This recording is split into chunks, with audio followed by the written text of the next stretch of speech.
Lorsque j'étais enfant, un de mes voisins avait un troupeau de vaches laitières. L'une de ces vaches est morte, laissant un veau nouveau-né qu'il m'a donné.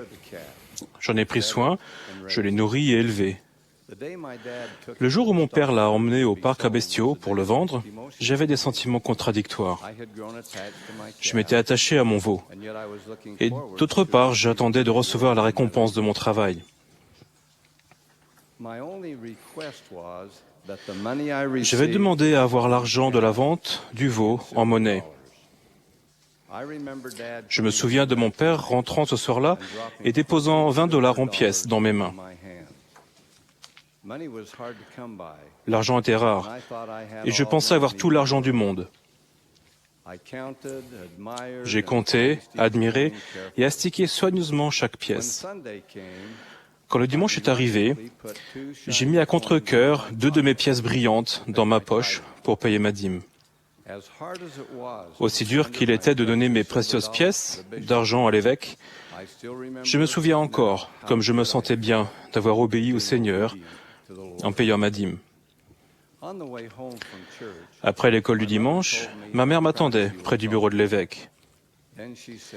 Je pense qu'elle voulait juste s'assurer que j'avais bien payé ma dîme. Rentrant à la maison, elle m'a dit à quel point elle était fière de moi, puis elle a dit « Ton grand-père nous disait toujours, à nous ses enfants, que si nous payions une dîme honnête, le Seigneur nous bénirait et que ce serait le meilleur investissement que nous pourrions faire jamais. » Mon grand-père comprenait qu'il y a une loi irrévocablement décrétée dans les cieux avant la fondation de ce monde, sur laquelle reposent toutes les bénédictions, et lorsque nous obtenons une bénédiction quelconque de Dieu, c'est par l'obéissance à cette loi sur laquelle elle repose. La dîme est un commandement de Dieu, et quand nous obéissons à cette loi, il est lié par sa promesse de nous bénir. Même à 7 ans, c'était quelque chose que je pouvais comprendre. Notre prophète, Thomas S. Monson, parlant des lois de Dieu, a dit « Si nous les enfreignons, nous en subissons longtemps les conséquences. Si nous y obéissons, nous récoltons une joie éternelle. » Vous vous souvenez quand Israël a été puni d'avoir trompé Dieu? Le peuple a demandé « En quoi t'avons-nous trompé ?» La réponse a été « Dans les dîmes et les offrandes. » Puis les Israélites ont eu la promesse de Dieu que s'ils obéissaient à sa loi de la dîme, ils auraient droit à ses bénédictions. Le Seigneur a dit « Apportez à la maison du trésor toutes les dîmes. Mettez-moi de la sorte à l'épreuve. Et vous verrez, si je n'ouvre pas pour vous les écluses des cieux, si je ne répands pas sur vous la bénédiction en abondance. »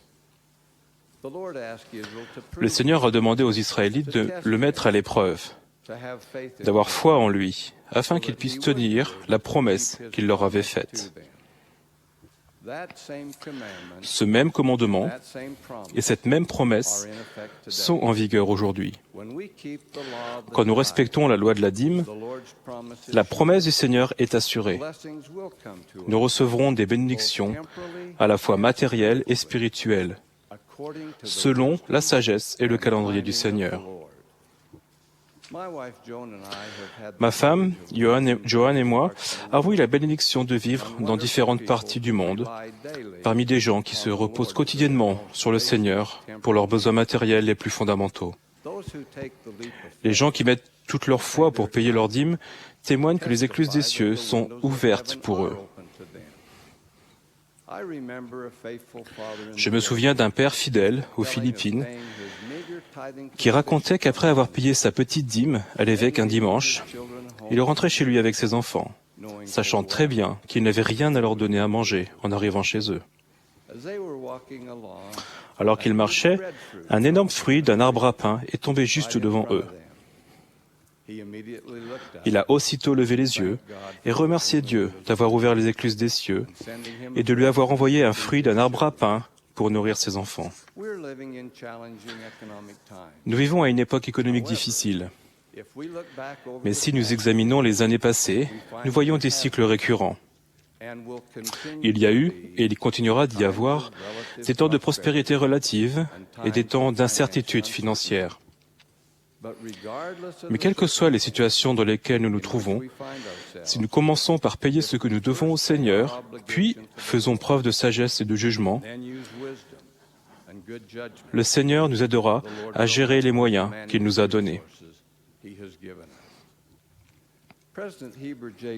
Herbert J. Grant a dit « Je veux vous dire que si vous êtes honnête avec le Seigneur, payant votre dîme et respectant ses commandements, non seulement il vous accordera la lumière et l'inspiration de son Saint-Esprit, mais il vous bénira en dollars et en cents. Vous pourrez payer vos dettes et le Seigneur déversera sur vous des bénédictions matérielles en abondance. » En 1936, au plus fort de la Grande Dépression aux États-Unis, quand les gens avaient beaucoup de mal à joindre les deux bouts, John A. Widtsoe a exhorté les saints à payer leurs dîmes en raison des bénédictions spirituelles qu'ils recevraient. Il a dit « L'obéissance à la loi de la dîme procure une joie intérieure profonde qu'on ne peut obtenir d'aucune autre manière. Les principes de vérité deviennent plus clairs. Il devient plus facile de prier. La sensibilité spirituelle est plus vive et l'homme ressemble davantage à son Père céleste. Une mère d'Afrique occidentale nous a donné son témoignage de la dîme. Elle vendait des produits sur un marché. Chaque jour, en rentrant chez elle, elle comptait sa dîme et la mettait à un endroit particulier. Chaque dimanche, elle l'apportait fidèlement à son évêque. Elle nous a expliqué comment ses affaires avaient fructifié et comment sa famille avait été bénie par la santé, la force et suffisamment de nourriture. Puis, les larmes aux yeux, elle a dit « Mais la plus grande de toutes les bénédictions est que mes enfants aiment le Seigneur et que nous sommes une famille éternelle. » Cette humble mère a compris que l'une des grandes bénédictions du paiement d'une dîme complète est la bénédiction d'entrer dans la maison du Seigneur et d'accomplir les ordonnances sacrées qui permettent aux familles d'être ensemble à jamais.